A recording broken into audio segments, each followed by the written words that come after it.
Call the meeting to order. Please join me in the pledge of allegiance.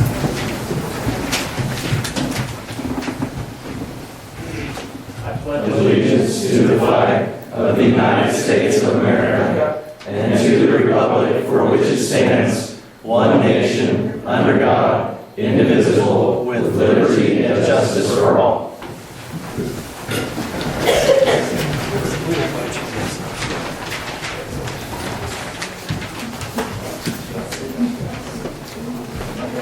Thank you all for being here tonight. We're going to move to public input. I know there's at least one. So,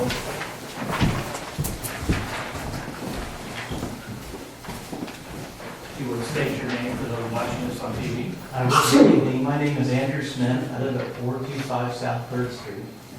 And I'm just following up. Thanks for the work towards abandoned vehicles and property that is tidied up per city code, both of them. So I just want to give my appreciation for that and continue to work in that area. So thank you. Great. Thank you. Anybody else that's here for public input tonight?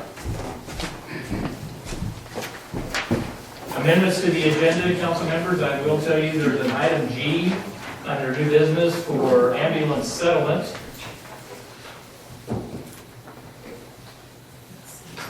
Any other changes to the agenda?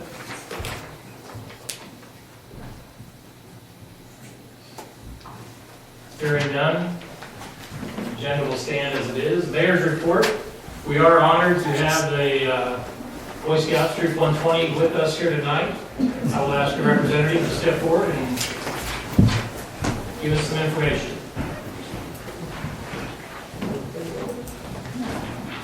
I'm back again. My name is Andrew Smith. I'm the Scoutmaster of Troop 120 Lindsborg.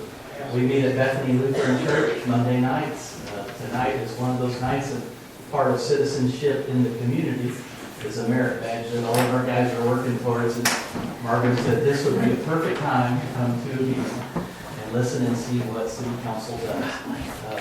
Years of experience, Holster, Missouri, before I was all of them for several cycles. Thanks for what you do. I know what it's like. Any special introductions for anybody? Or we have Steve Reed, who is our troop committee chair. And then we have our senior patrol leader, Isaac Peterson. And then many other scouts that are part of the different patrols. Marco Mycel is here, is also one of our adult leaders.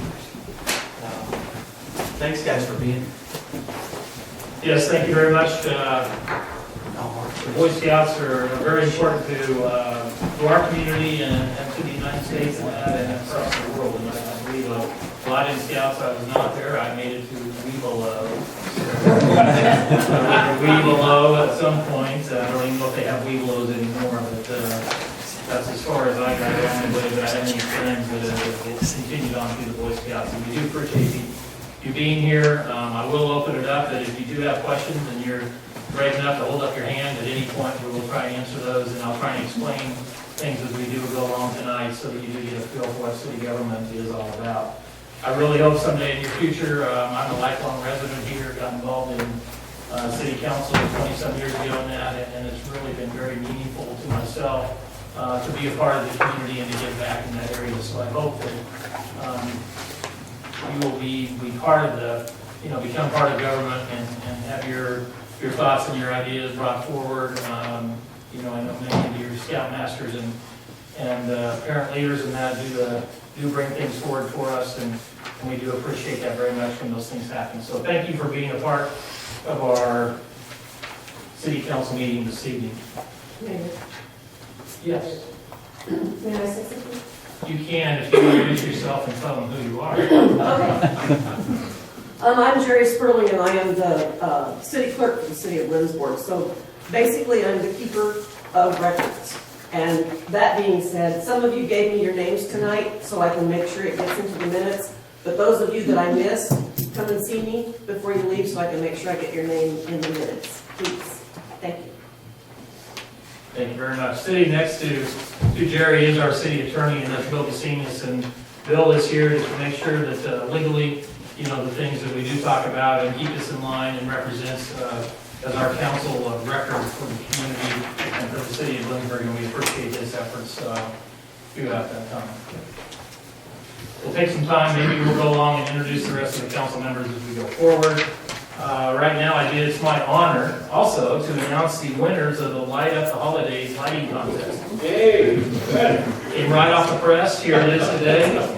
So there are 3 winners. We're going to take 3rd place. It's Brock and Nikki Ebert at 705 North 2nd. They won $50 in, they used to be $1, now they're Lindsborg Loop. Lindsborg Loop. Hey. So congratulations to the Eberts. In 2nd place, Rob and Jerry Nicolay at 955 North Main.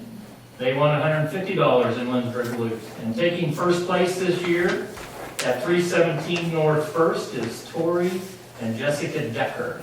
And they won $300 in Lindsborg Loop. So I think for the 1 or 2 that are watching on TV tonight, let's give a round of applause. I think that's a wonderful program, and it really brings out the decorations. And if anybody here missed out, or anybody watching, please be sure to look for that next year. And Jerry, I think, has that program up for us. So Jerry is the contact in the future, and thank you everybody for decorating this year and every year. Coming off a really cold weekend, hope pets and that, you gotta remember those that are outside, and if you see pets or animals or somebody that's outside that shouldn't be there, be sure to alert our public safety. Tim doesn't know I'm telling you that, but I think it's a great place to start, and or a family or a neighbor or somebody else, just remember about the pets that are outside. And as always, I want to talk about recycling. I think that's very important. It was a little chilly pushing it to the curb this morning, but it's well worth it when the numbers that we see that we're saving, not putting in the landfill, but able to turn back through on a recycling basis. So thank you all for joining in. I am going to ask John Hawk to, I think, come and talk to us at some point about the numbers and what we see, going through the recycling program in the very near future.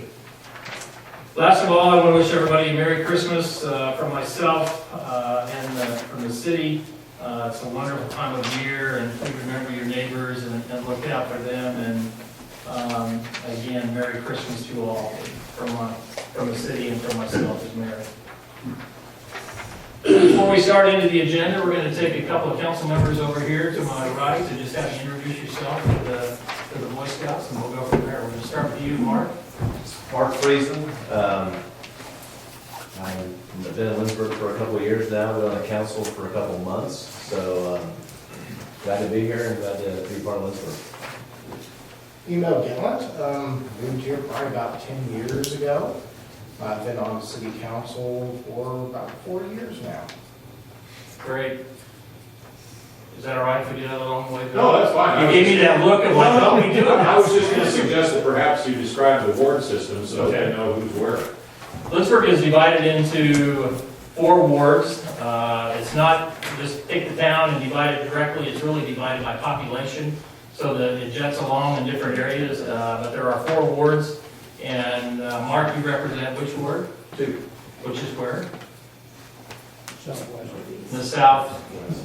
Northwest corner of Ward 2. We have Ward 1. Ward 1 is in the northeast, Ward 2 in the northwest, Ward 3 southwest, and Ward 4. And the mayor is at large across the whole community. The council members are elected for a 4-year term. The mayor is elected on a 2-year term. We're going to move on to item 6. For those that have an agenda in front of them, it's called the consent agenda.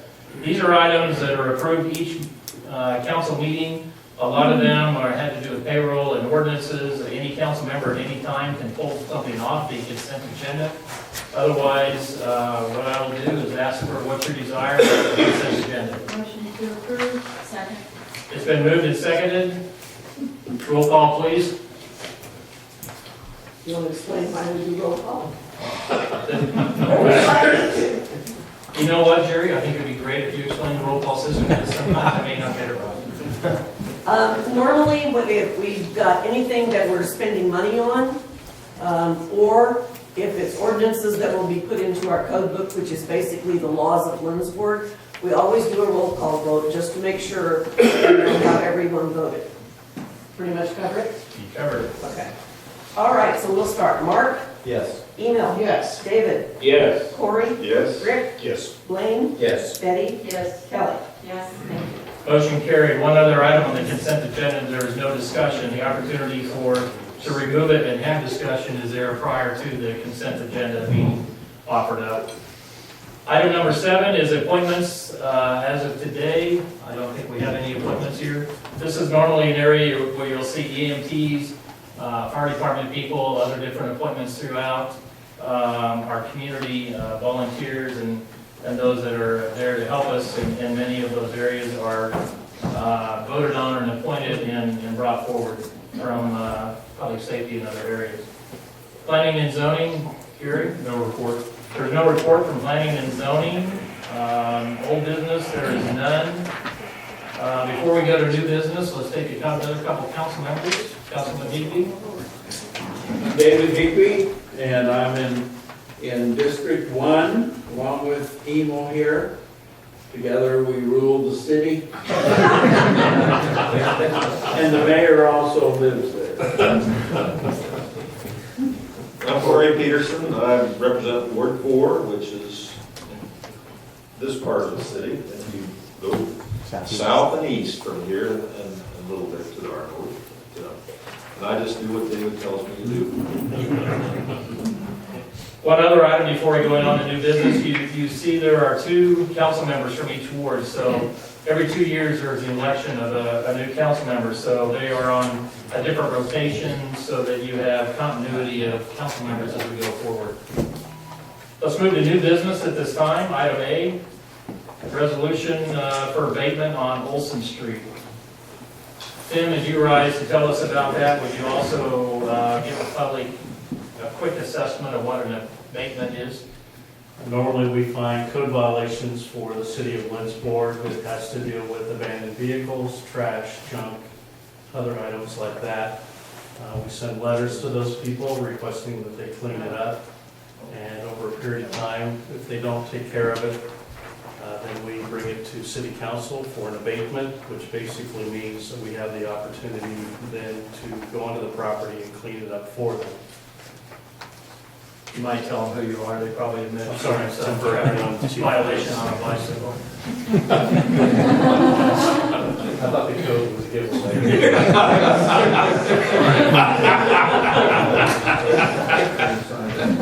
Why the hat is in New York Fire Department? That's make me a fireman out there. So tonight I'm looking at a property at 410 East Olson. We received a couple of complaints of the property. They were properly sent notification.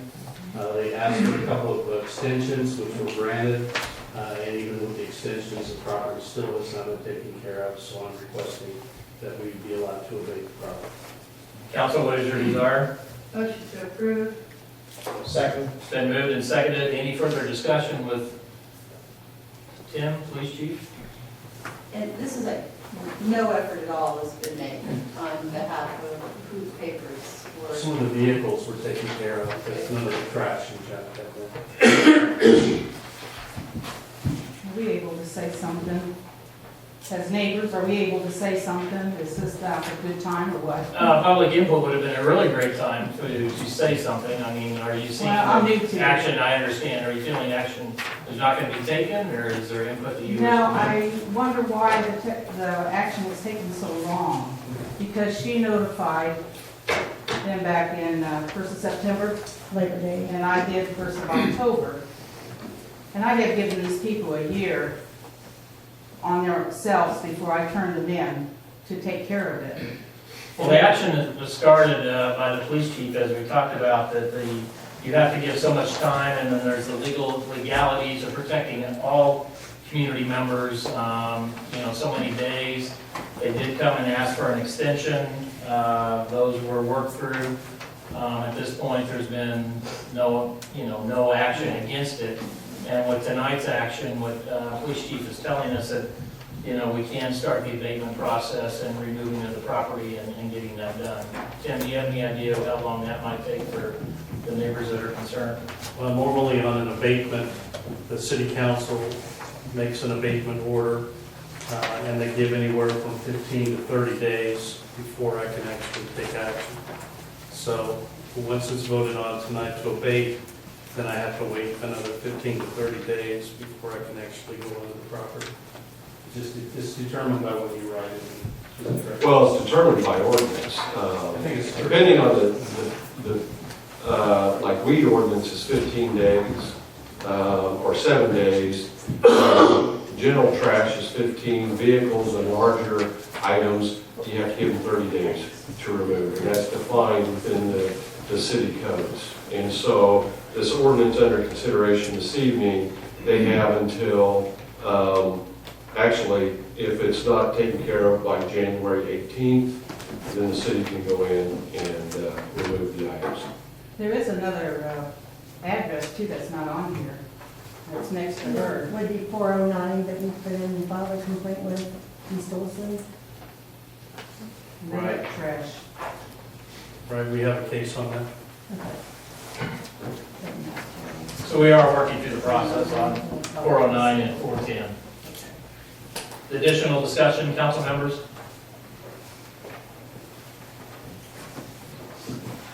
Roll call, please. Kelly? Yes. Betty? Yes. Excuse me, Blaine? Yes. Rick? Yes. Corey? Yes. David? Yes. Eno? Yes. Mark? Yes.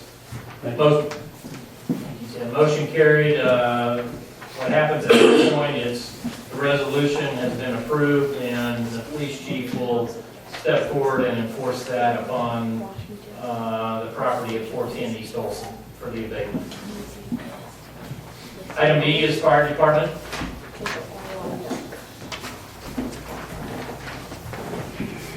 The fire department. Before you start, we have a new member at the podium. Let's introduce ourselves. Matt Clark, 212 West Garfield, I'm the fire chief. Okay.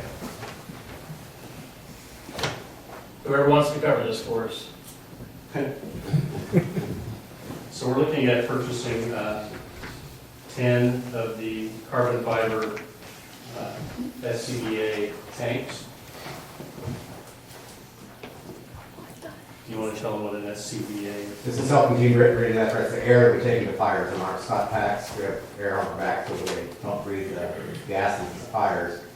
The face mask, and this is the tank that we have holds 2,200 psi of air we go in.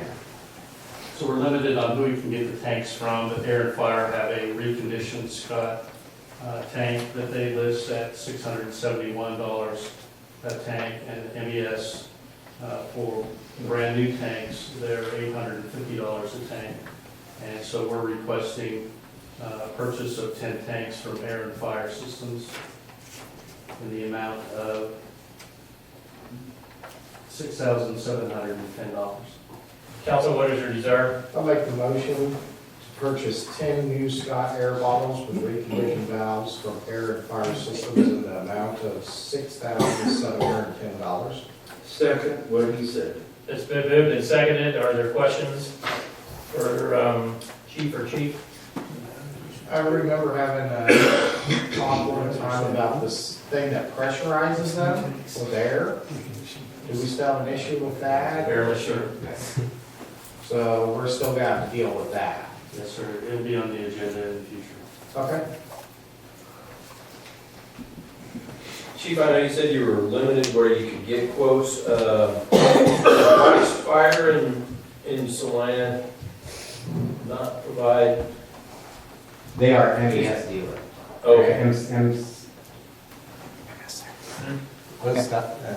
They sell draggers and what? MSA. MSA probably. And MSA here, are not compatible with ours. That's what you have, okay. And does this get us to where everything is workable and compatible? Do we have any tanks that we are still missing? Right now, some districts in Flynn County have loaned us some bottles to get us by for the time being. This will get us back up to speed. Okay, so we won't have to use the loaders anymore? Yes. Okay. Other additional questions for these gentlemen? Roll call, please. Mark? Yes. Eno? Yes. David? Yes. Corey? Yes. Rick? Yes. Blaine? Yes. Betty? Yes. Kelly? Yes. Thank you. Item C is a electric crimping tool. Tim Dunn, what is your position here? Public Works Director. How much longer will you be with us, Tim? 112 days. 6 hours, 42 seconds. Tim's getting ready to retire from the city this spring, and we've appreciated your service here. So Tim, tell us about this electric crimping tool. Okay, we bought one of these earlier in the year. It's turned out to be a great asset, and we didn't know it at the time. We thought it was going to fit all of the dies that we used to crimp our various connections. There's a different model that would actually take all of our dies instead of just a few. We want two because we have 2 bucket trucks, and they are not necessarily with each other at the same time, especially when we're doing storm damage. One can be up the street and one can be crossed out. So we'd like to have 2 of these tools. It's definitely a safety enhancement for us. The old hand tools were 3-foot long handles that you're up there and all the wires and trying to swing these 3-foot wires. Instead of this electric tool, you just put one hand out and it cranks. So it's really been a great tool for us. Chris Davis has a low bids, the same price we purchased earlier in the year, so that would be my recommendation. Council, what is your desire? Motion to approve crimping tool in the amount of $1,753.25 from Chris Davis. Was that a second? Was a second. Discussion, questions? Do they make any kind of handheld hydraulic ones? This is handheld hydraulic. Not battery operated? Well, okay, I don't know that they, no, not that I'm aware of. I think that would be so heavy that where would you have a reservoir for it? Well, I have no idea what gauge you're dealing with, I just know my area, which they do for my stuff, but you're probably like hot 4 or something, or, yeah, if it's bigger than. Tim, I know you said that the tool you previously bought did not fit all your, It fits some of our key ones, it does not fit all of them. but the new one for the same price will fit them all? Yes. Is that what I heard you say? Yes, and it's an improved battery too. Okay. Good deal. Additional questions for Tim? Roll call, please. Kelly. Yes. Betty. Yes. Blaine. Yes. Rick. Yes. Corey. Yes. David. Yes. Eagle. Yes. Mark. Yes. Motion carried, thank you, Tim. Moving on to item D, sales tax transfer.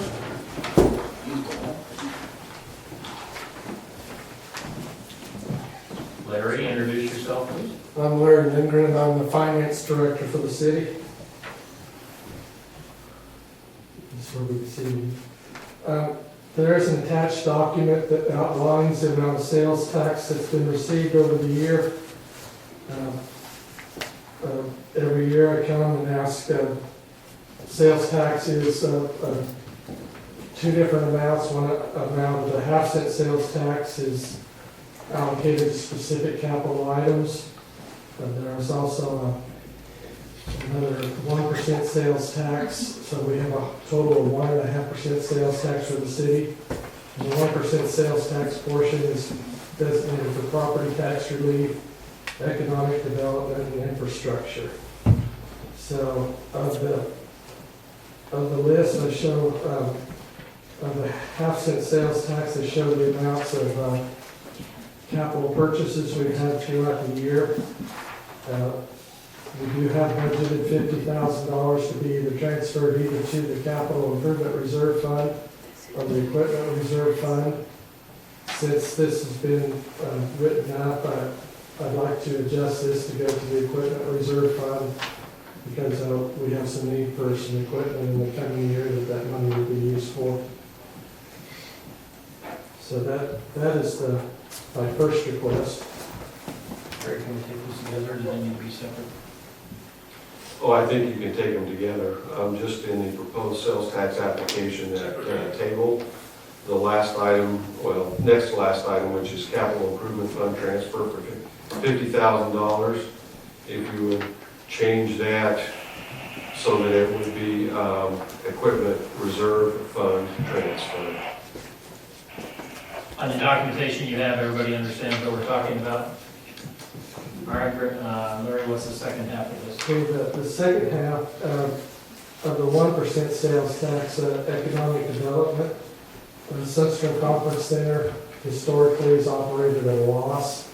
To cover that deficit in funding, I would like authorization to allocate a portion of that 1% sales tax to cover that deficit as of the first of the year. Once I do have all the numbers in, I will come back and let you know exactly how much that money that was. But right now, I just need the authorization in this year to do that. There's an actual transfer of funds because it's all within the general fund. It's just allocating the sales tax. Give us a figure around about what kind of money we're talking about. Okay. Not exact or anything. I have it written down here. I'm just trying to find it again.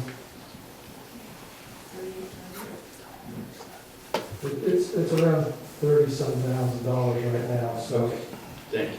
which is a lot less than it has been in the last 2 years. So the Sunstrom Conference Center is starting to make the turn towards profitability. Great. Thank you, Larry. That the extent of your information? Unless somebody has any other questions. Let's hold on that. Council, what is your desire on Larry's information? Sales tax transfer. Motion to approve the recommendations made by the financial officer to approve a total of $151,924. You need a specific dollar amount? $50,000 should be transferred to the equipment reserve fund, Right. and funds sufficient to cover the Sunstrom Conference Center deficit to be transferred from local sales tax So within the moved. general fund. So moved. Ben, is there a second? Second. Everybody understands the documents you have, that was changed to equipment reserve fund, and then again, the Sunstrom Conference Center. Other questions for Larry or other staff members? Just to be clear, that's gonna be 50,000 in each of those. 50, and the second one is authorization with a number to be determined later after Larry gets the final numbers for the conference center. Is that, Did that answer your question, or? did I cloud it for you? Dave was shaking his head, did I cloud it? Well, I thought he did, that wasn't answering. Okay, the way the motion is going to be made, is presented is, for the half-cent sales tax, the application would be in the table, computer components. I'm not going to go through the numbers individually. The patrol car, a street department truck, plus truck bed, bobcat skid steer loader, surfacing at the pool, shade structure at the pool, patio furniture at the pool, diving board at the pool, chairs at the Sunstrom Conference Center using sales tax to pay for those particular items, and then additionally transferring $50,000 to the equipment reserve fund. Additionally, you're also giving, you're not specifying the dollar amount, but you're giving authorization to be able to use sales tax to make up the operating deficit at the Sunstrom Conference Center. And that all stays within the general fund, so there's not actually the transfer of funds, it's just the reallocation of sales tax for that purpose. With additional explanation, are there additional questions there? Yes, I have a question. I see that there's $12,820 for the slide resurfacing. Didn't we just resurface that and we were unsatisfied with the product, and so are we doing it all over again and it's, no? Well, these are things that have already been paid for. Yeah, These this are is expenditures payment. that were Yes. Okay. Yeah. It's allocating those Okay, all funds. right, thank you. Good questions, are there any more? I guess, just quickly back on Sunstrom, is that just, do we say not to exceed 50,000 or just whatever it takes? Well, the numbers that Larry has given us right now, it looks like a difference of about 25,000. but we're still waiting on some And what will happen is, basically, you're giving the authorization, this is from a bookkeeping standpoint, the reason we ask in December is so that from a bookkeeping standpoint, you've given it the authority to do that in this fiscal year. We will come back at the January 2nd meeting with the hard number of what will actually be allocated to that operating deficit. But if we don't get the authority to do it now, and we do it in the January meeting, it will be considered a 2017 expense and not a 2016 fiscal year expense. So it's from an accounting standpoint that we need to do it, or at least get the authorization to do that. Greg, would you give our members of the audience a quick scenario of how we budget and the timeframe? Quick scenario.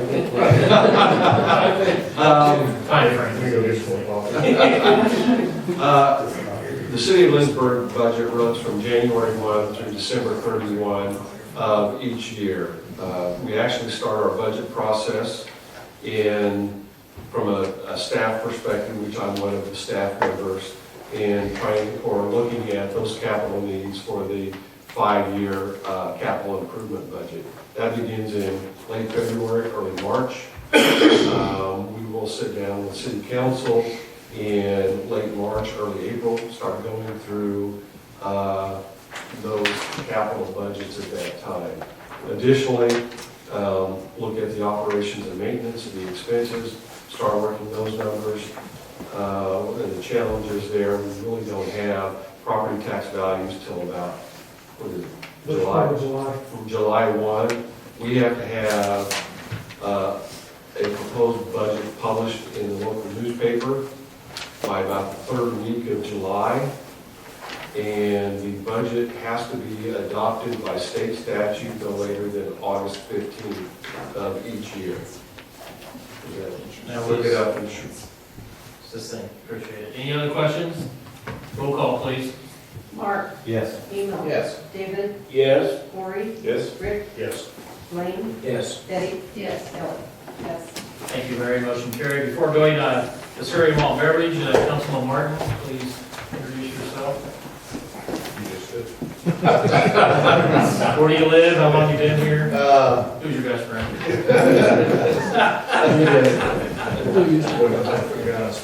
Rick Martin, I've been on council a little over 20 years. I have to always ask Jerry, she fills me on how long I've been here. Sometimes she says too About as long. long as me. And I'm also the council president. It's voted on by the rest of the council for the president, and then basically what I do is I take over for the mayor in his absence, or if he calls me and he can't make some appointment or go talk to a group or something like that, then I'll do that as well. I'm in Ward 3. I'm Greg Dumar, city administrator. My primary responsibility is go in the closet, turn the microphones off, on before the meeting, turn them off after the meeting. I serve as the manager for the city. Meetings are different, we have department heads that manage each respective department that report to me. My responsibility is to city council. I have 9 bosses, all these people around the table, except for those 2 down there, which still they find a way to do it. Part of my bosses. Part of my responsibility is not only managing the city, making sure that a budget's put together each year, implementing and the ordinances that are established by city council and carrying out their direction. Thank you, Greg. Moving on to item E, the Surrey Malt Beverage licenses. Each year, there's a license requirement for those establishments wishing to sell cereal malt beverage. I believe we have, I don't have the computers at 4 at this time. Jerry, have the background checks and everything been done on those? They meet all aspects of it. Council, what is your desire on the CMB licenses for this next year? Move we approve. Second. It's been moved and seconded to approve the cereal malt beverage licenses. Are there any further discussion? Hearing none. All those in favor say aye. Aye. Opposed, same sign. Motion carried. We were able to do a voice vote there because we weren't purchasing any items or changing ordinances of any kind. Let's move on to item F, the cost of living allowance, known as COLA. I'll ask Greg, our city administrator, to visit with us about that. Annually, city council looks at cost of living allowance. Historically, the benchmark that's used is the consumer price index for the Midwest region. Through November, through November of 2016, the consumer price index for the Midwest region is 1.2%. 1% was actually budgeted, and that explains why it becomes difficult to budget, because we forecast actually what the CPI is going to be in May for what it's going to be at the end of the year. I can tell you at the time that the budget was put together, the consumer price index was 0.7, so forecasting it was going to go up, and it actually went up more than anticipated. The recommendation is a 1% cost of living allowance effective January 1 for all regular full-time employees, and the reason being is because that's what was budgeted. So, Council, what is your desire? Move to approve. It's been moved. Is there a second? Second. And that was a 1%. The motion was for a 1% increase. What was it last time that we did it? I think it was 1% last year too, also. We budgeted 1% last year and paid 1%. What was the actual cost of the living allowance? Well, Greg's looking that up for us. Are there other questions on the COLA? If I could explain my reasoning here. What I'm thinking is that hopefully last time it was like 0.7 and we gave them 1. So now that's 1.2 and we're getting, it's kind of balanced. I understand. I'm hoping it's even fair in the long run. Sure.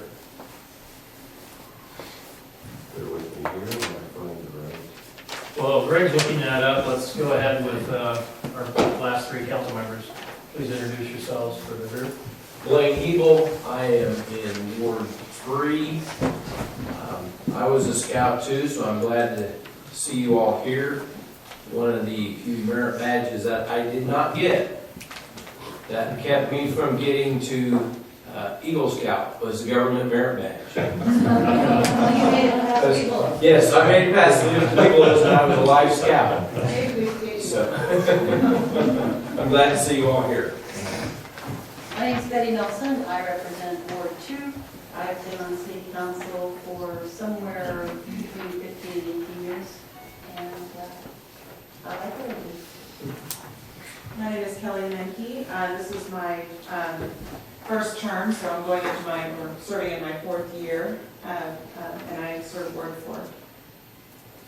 So basically my house, you know where I live, most of you do, and southeast of there, I'm almost in the corner of Ward 4. He's getting closer. Are there any questions from the group? Our keeper of knowledge has this. It's all right. This is what was in the minutes.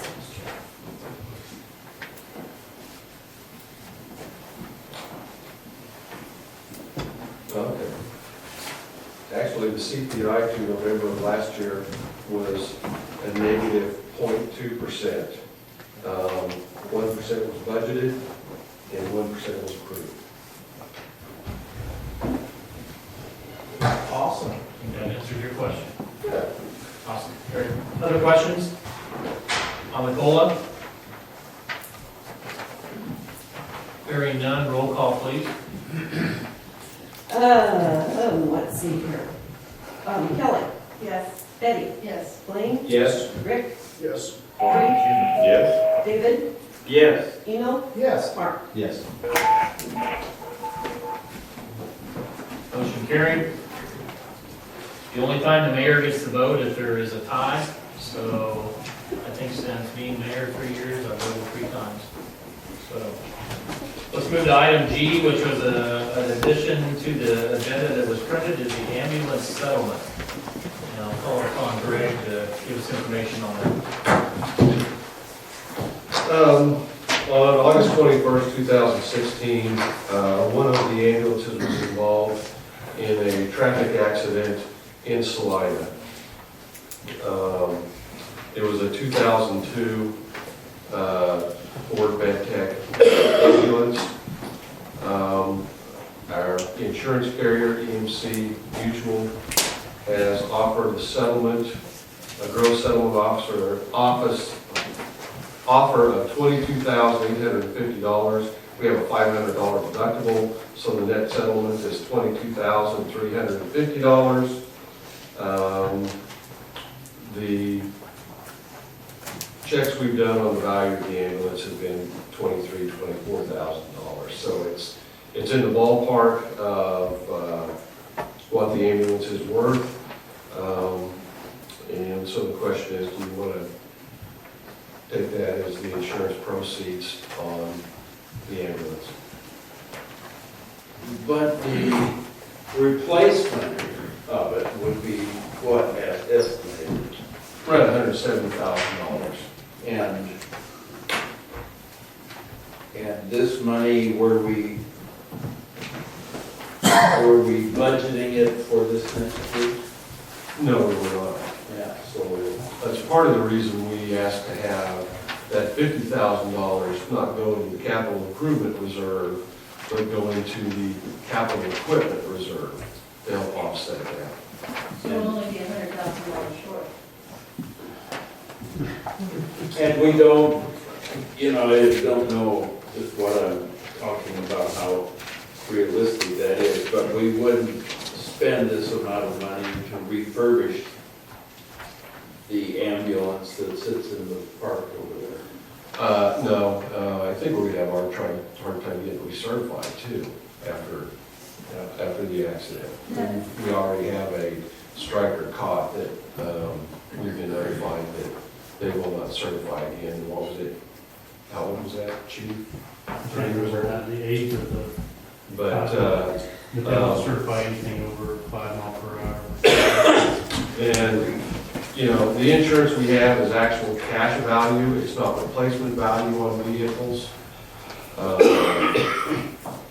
The thought and the discussion that Larry and I had earlier today is through the generosity of the city of Salida and also Saline County Fire District 2, Matt.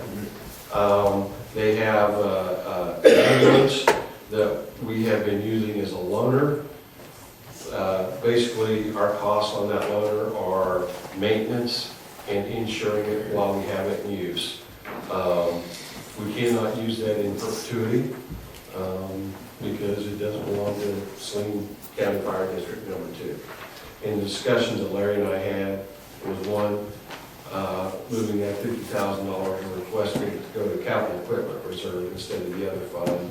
And additionally, after the first of the year, asking, well, we've already gotten bids, and we're right around 175,000, is that correct?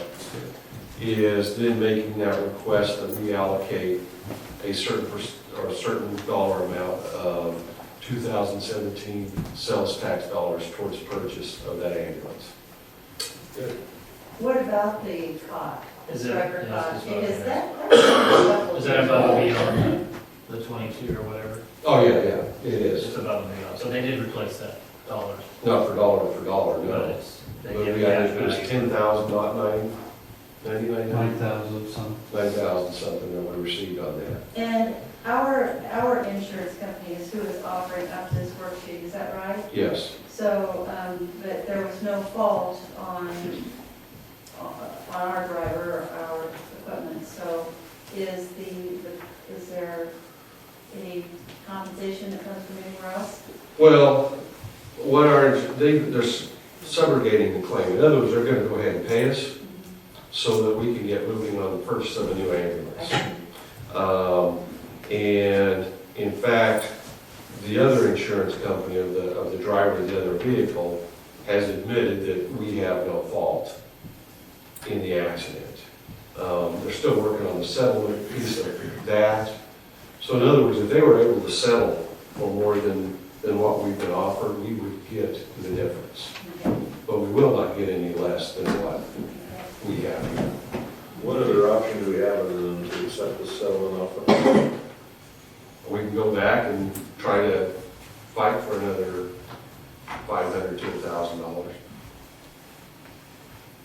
Because your research showed the value was at between 23 and 24. Yeah. Bill, what's your? Well, you've got two different options here, depending on the salvage decision. If we, as the city, keep the salvage value, then they're offering to pay $19,840. If they accept the vehicle, they can salvage it out themselves, they're offering to pay $22,350. That's the way it is. Can we take our inside stuff out of it? Oh, yeah. That's what I think. So I think if you want to accept a settlement, you need to make a decision between who's going to salvage it. Is there a motion from council?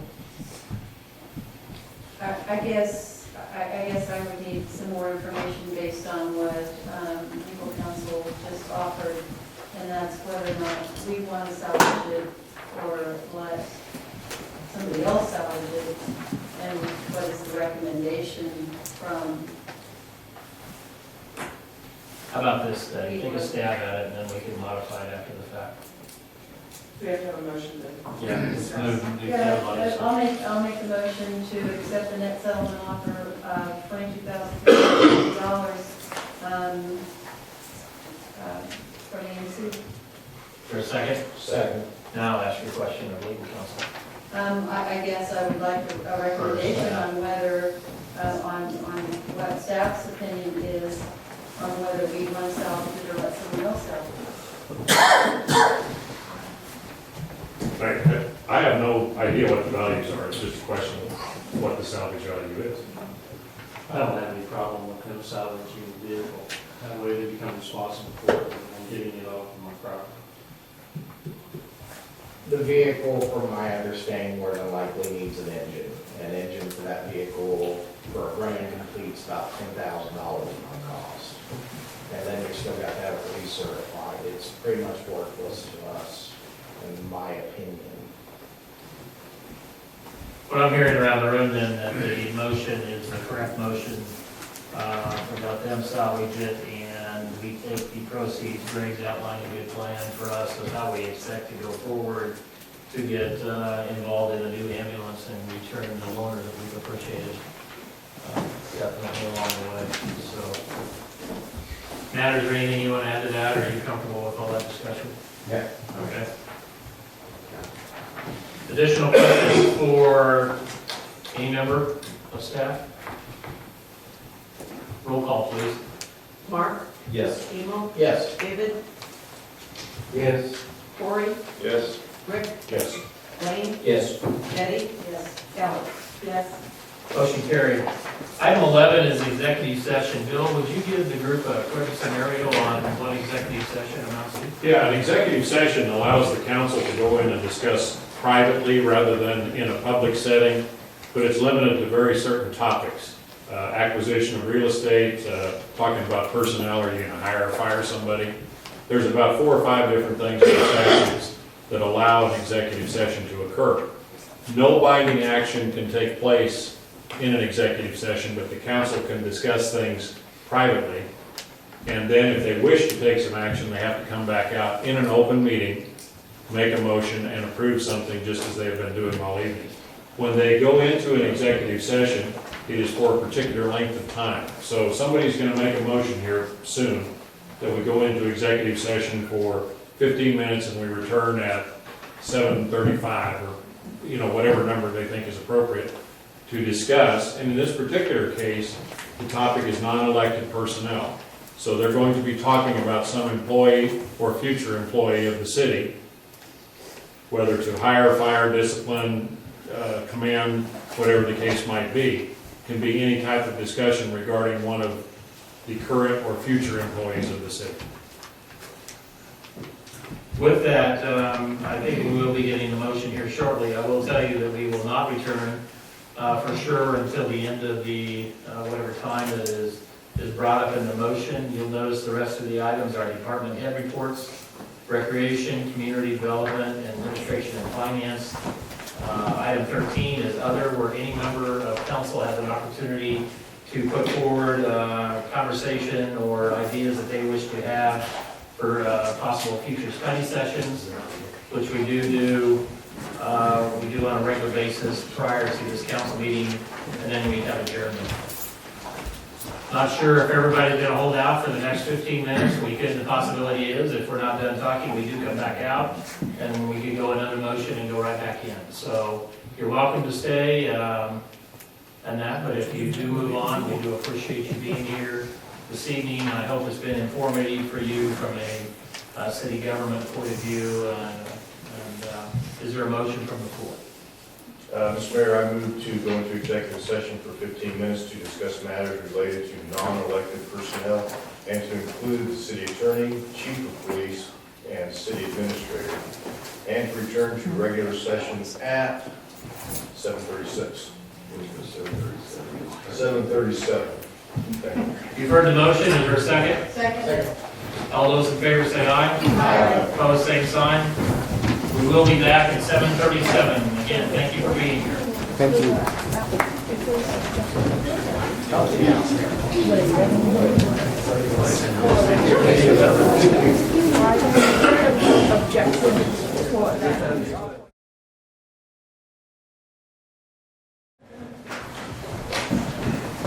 Leader of the government, but you can't coordinate.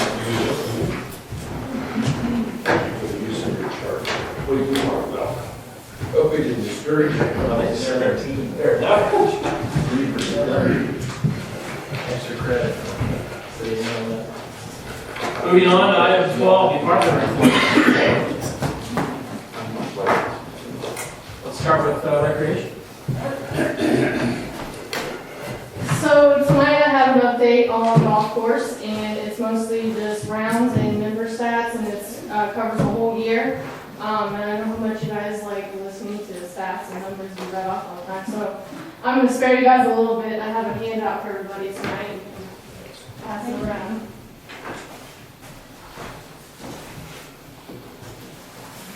Was it charts and graphs, Letterman, or was it? We have some good numbers out there this weekend. Couple lost balls.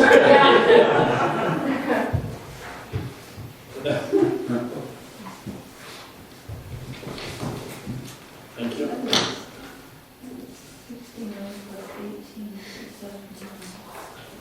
And so you'll see there's a table there, chart, and it has all of our rounds numbers, and then I also threw in 2015 round numbers with it, so you had something to compare it with. One thing to keep in mind is that the rounds numbers are not 100% accurate, and this is partially due to the way we generate these numbers is through our software we have out there on the computer. And every single person that comes in that door, we have to actually manually put it into the computer as they come in and pay. And I know at least this year, part of the season, when our former superintendent resigned, we had just hired 2 new clubhouse staff out there. And so they were not properly trained right away as far as entering the information that's needed to generate rounds within the computer. And then also you'll notice too, I highlighted March, April, and May on there for you, mostly because those are the main 3 months every year that are really independent. So there's years where we have good numbers, and there's years we have much lower numbers, and it's mostly just due to the weather during that time of year. Also, your second sheet attached on there, and this is something Larry puts together for us.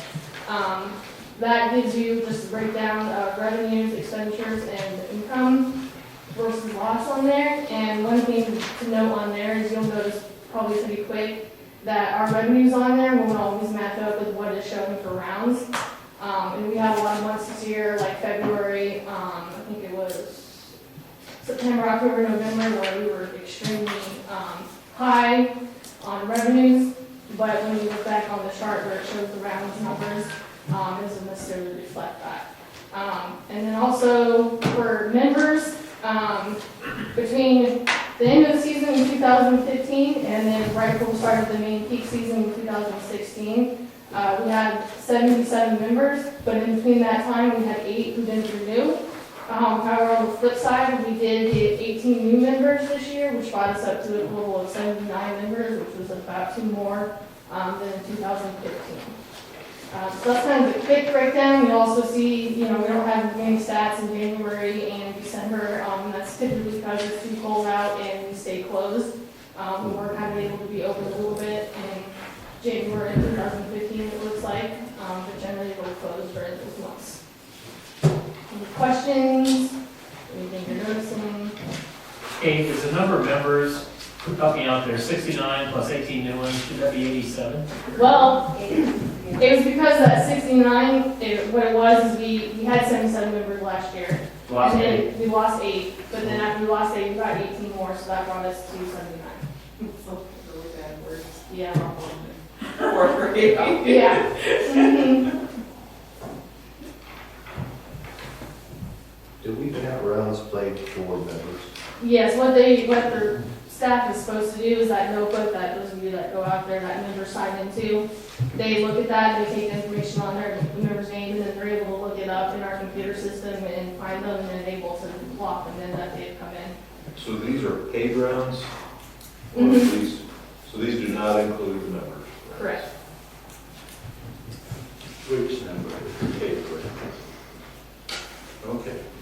Actually got some good trends upward, don't we? Yeah, we had a really good was kind of up and down to start out the year, and then it was a little bit lower, but then we really ended the year on a high. So. Really good fall, but terrible spring. Mhm. And I do recall at least end of May that we had rain for what seemed like forever, so that kind of killed us. The revenue spike in June, is that just a heavy play month, or is that part of that, this full student golf tournament? It is a heavy play month. We do get a little bit of income from students just on reimbursement for cart rentals, but for the most part, and their, well, not cart rental, for their fees for renting the course those 2 days. It's also a property tax Yeah. distribution.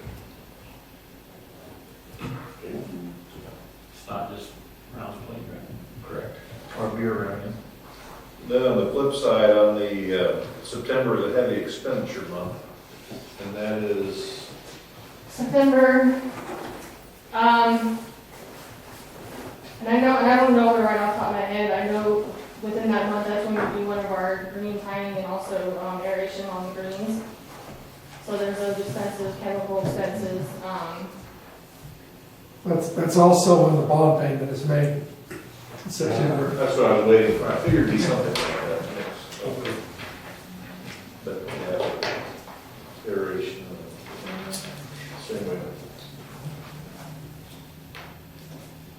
Did I read we have new software out there though? We finally got our mini Clover credit card processing machine. So we had that part of it fixed, and we did have to do some additional costs on that to be able to do inventory with it. That way we're able to track, if we sell concessions or what have you. But right now, we're still working on, we really need to update our software that's on the actual computer. It's pretty out of date, but we can't do that until the computer itself is updated, because updating to the new software, it won't run on the current computer. So we're just looking at options for that right now, and hopefully we'll get that figured out after the first year sometime. Kate, on the inventory side, do you feel that you do that much shrinkage, theft, or anything on from that, or do you have a pretty tight control of, what's going on in and out, and there was men's night siphoning off all the beer and stuff? And It's a pretty tight control, I would say, for the most part. At least I have a good idea of it. Okay, all right. Additional questions? Corey? I guess just the fact we're down, 20%, am I doing that right in my head? 15% in rounds played. How did, I guess I'd have to go back further.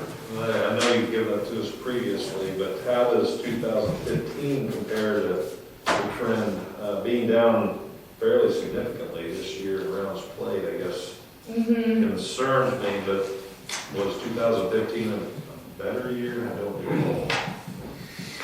On rounds played, strictly on rounds played.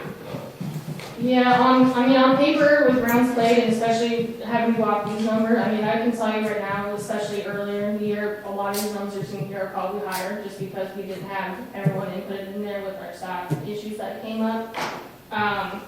But, you know, other than that, I would say probably, I mean, it's quite obvious that it is probably a little bit lower than 2015.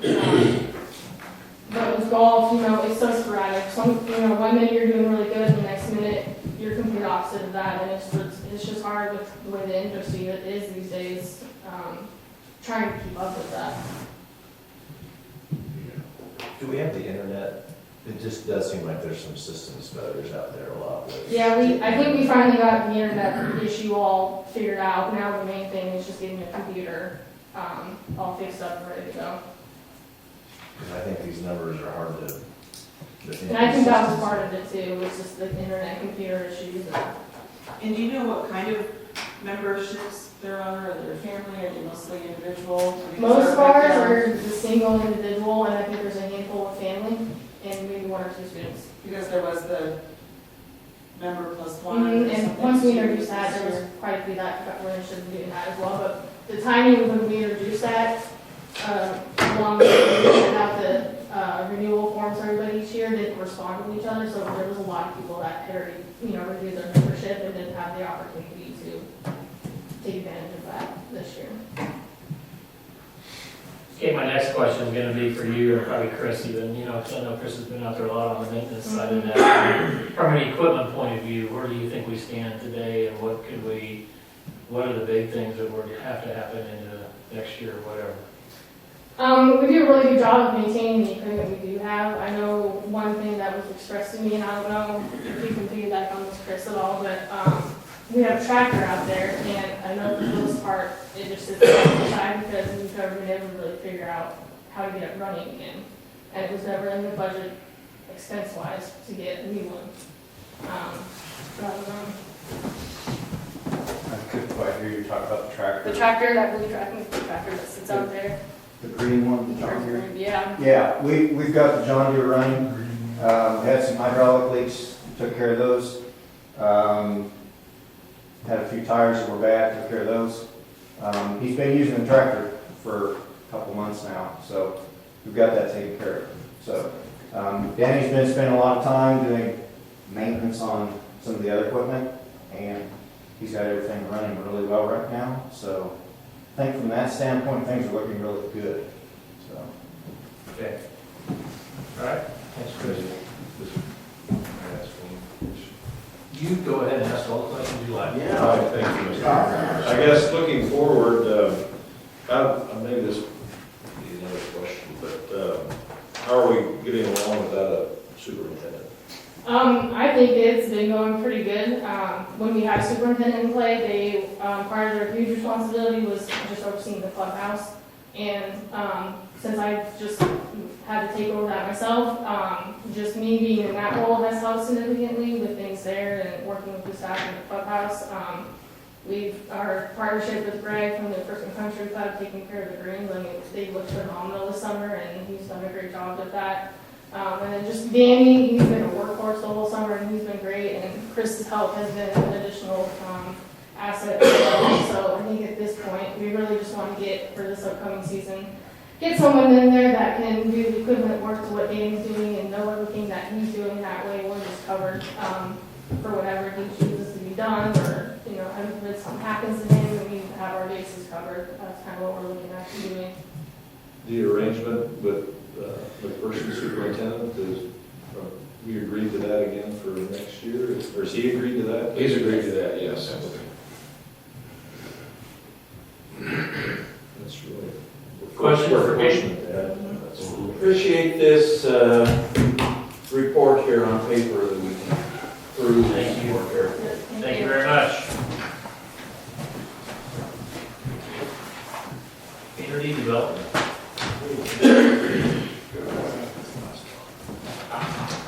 Well, first I want to thank you, Bill, for the education, the information. I learned a lot tonight, new faces and names and geography. And Rick Wine continues to work presidency and every introduction. You thought Bill didn't really do it. Yeah.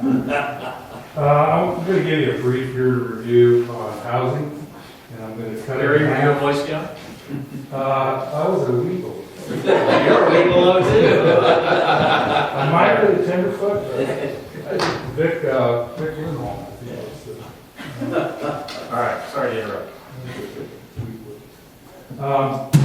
You're reviewing housing, and this is fun. I could go on about this for a long time, because we had a really good year.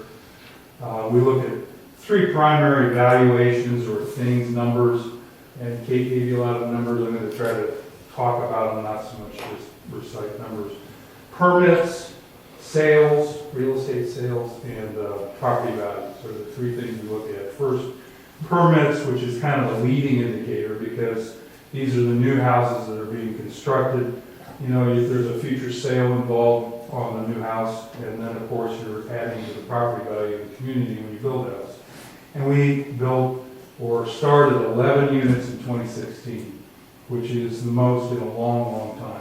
We have to go back to before the bubble crash in 2007 when we built 12 units. Now, does that include garages and fences? No. Okay. These are true housing starts. True houses. And I kind of shifted a little bit. It's been the permit in the past. I'm talking units because this year we had a duplex and a triplex, counting 5 units. So that's just a clarification. In working back comparative numbers, though, I've adjusted those numbers to indicate units created or units started in a year. The interesting number, and that's 5 last year, 11 this year. Before that, 2 units a year. The interesting, or the best part of the number is we value that, or the permits were valued at $2.3 million. And I can go back all the records that I have, and that's a new record. That's the most that we've ever created in dollar value in 1 year. And it's compared to 1.2 million last year, so it's almost doubling. The average value of these units, a little smaller because we had some multifamily involved, $213,000. But that's quite a bit more than a 10-year average of $144,000. You see, it's the cost of construction. It's cost more to build. Let me ask you another question. Sure. As a neophyte, 213,000 is the value of the average value of a new. It's taking 2.3 million and divided by 11. Okay, and then the year before would have been 1.2 million in total value divided by 5 units, 245,000. 245,000. Thank you. The units started last year were single family solely, and they were just a little more expensive than we were seeing this year. Gary, since you've been stopped already, this doesn't include Auburn, no? No, this is only residential construction. Only residential. And one of those is a spec house, right? Yes. Which we probably haven't had a spec permit for. Actually, we've had 1 or 2 in Emerald Lake. Yeah. Yeah, we did one Get them from down time to time. Stand corrected. In real estate sales, we don't have total numbers for the year yet. The county's real slow in getting that posted. Got data through September. Man, a little soft. We have 50 sales through September. Last year we had 72 sales, which is a little above the 65-year typical 10-year average. Although the average sale this year is a little higher, 131,000. Last year it was more typical, 114,000 is about the average sale price of a home in Lindsborg. So we're not selling just the high ones, we're selling a lot of, actually we're selling either high or low. There isn't a whole lot more. But to me, most importantly are these property values because they reflect how well we're maintaining that underlying value that exists in the community. And what I'm talking about is the assessed property values by the county. And we have really good news there. Well, first, over 75% of the assessed value of this community is in residential housing. It's not commercial, it's not industrial, it's residential. It's a big portion of that $1 million revenue that we are budgeting in 2017. It's now, ad valorem tax revenue is now over $1 million. So we're looking at over $750,000 of revenue in residential valuations alone. And the good news is that we're up 7.7% over a year ago. That's a good increase. If we go back 5 years, we've increased the value 20%. So our rate of increase is increasing faster than our already pretty good rate of 5% a year. Just to contrast those numbers in commercial construction or commercial valuations, that's a flat number. It doesn't really change.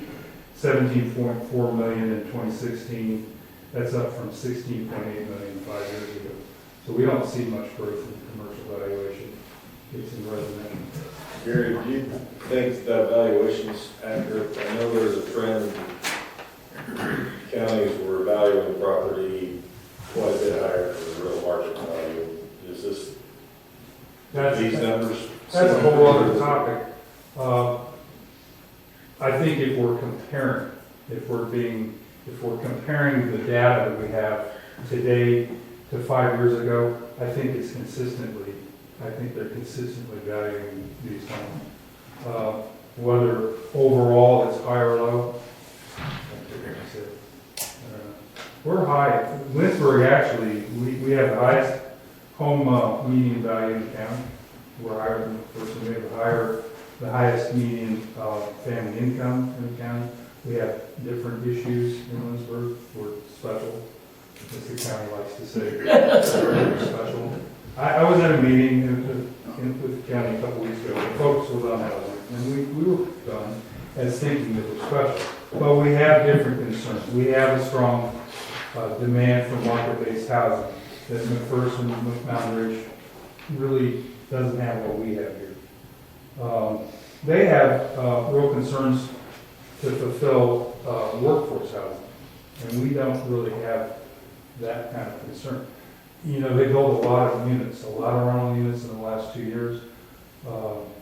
That refinery work stopped, and that rental market is pretty soft. So we dodged a bullet, I think, in that regard. And then you got Wyndham that offers a $6,500 incentive if you tear your house down and build a new house. And see, that's just something that we don't do. Because, you know, recently we saw a house move across town, built on a new full basement, probably increased in value 10 times. And that's more typical of what we see in Lindsborg. We reuse, we recycle, we rehabilitate homes. The vacant homes that we talked about 2 years ago in 2014, the top 10, 7 of them are in use. They're either occupied, under construction. There's only 3 that have had no or little renovation. So does that mean they're empty? 3 are empty. Okay. Yes.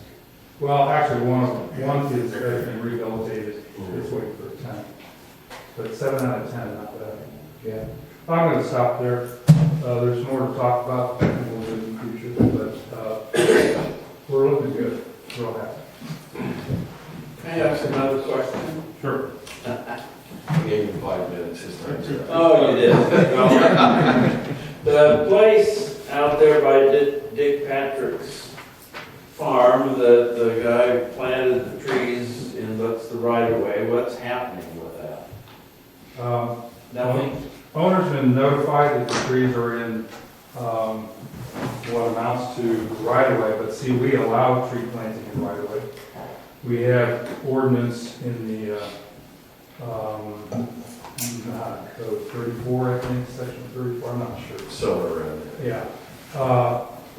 We restrict tree plantings to a distance based on the size of the tree from the curb. There's no curb. Right. You can shoot a line on where the curb may end up being, and it's very possible that those trees are on that line. But I think that's, it's a little, I don't know what the word would be. I don't know, we don't have a clear understanding where the road might be. Sure, it's not there. So right now, I don't know if they're legal or illegal. No, I don't. you know, it's one of those no harm, no foul at this point. If the city ever needed to go through and put in a curb or curb and gutter and pave that street, you know, if they're in the wrong place, they come out. Okay. I will say this, we notified the owner and actually, and the landscape contractor, within a month or two after planting, which would have been an ideal time to move back, and it didn't happen. Yeah. Thank you. Yeah. Administration and finance. Have 8 items, I'll be really quick. This is jump to number 8.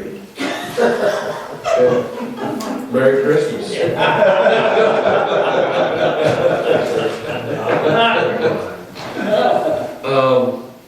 You have the financials in front of you. One thing I want to point out on Sunstrom, I know we talked about that earlier.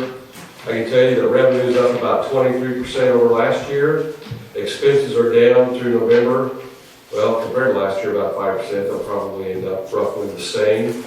And from the actual loss, if we have another $10,000 to $12,000 in expenses for December, well, then we will have, we'll cut the loss or tax court by 50%. 15 or 50? 50 in operations and maintenance. So Amy's doing an excellent job of managing those events, getting them very well. Infrastructure needs. We've all heard that infrastructure is going to be the big issue during 2017 federal agenda. One of the things I would like to ask each of you, I put it in a Friday report, please think of infrastructure projects that would be beneficial to the city. We will have a work session to prioritize those, and then we will put together a plan to make our federal delegation aware of what our infrastructure needs are and hopefully position ourselves to take advantage of any program that may come out. EMS building, the revised drawings based upon, can't remember the term we call it now. Value engineering, thank you. We could have been here a long time, thank you. I'm going to go vote yes. Are supposed to be done this week. Start of construction, I don't have a date yet, but it will be after the first of the year. January 18th is KMU Day at the Capitol, if you'd like to go. January 18th, and then January 25th is Local Government Day at the Capitol. I know, Betty, you have said you would like to attend. If anybody else would like to attend, please let us know. What's the 18th again? KMU Day, Kansas Municipal Utilities. I also want to give a big thank you to Jerry, Kate, and Kathy. We've had some surgeries over the last couple months that have left us shorthanded in the front office. The three of them have done a great job of stepping up and filling in the spaces during that time. So I want to say thank you very much to all three of those for going above and beyond the call of duty. So thank you. Yes.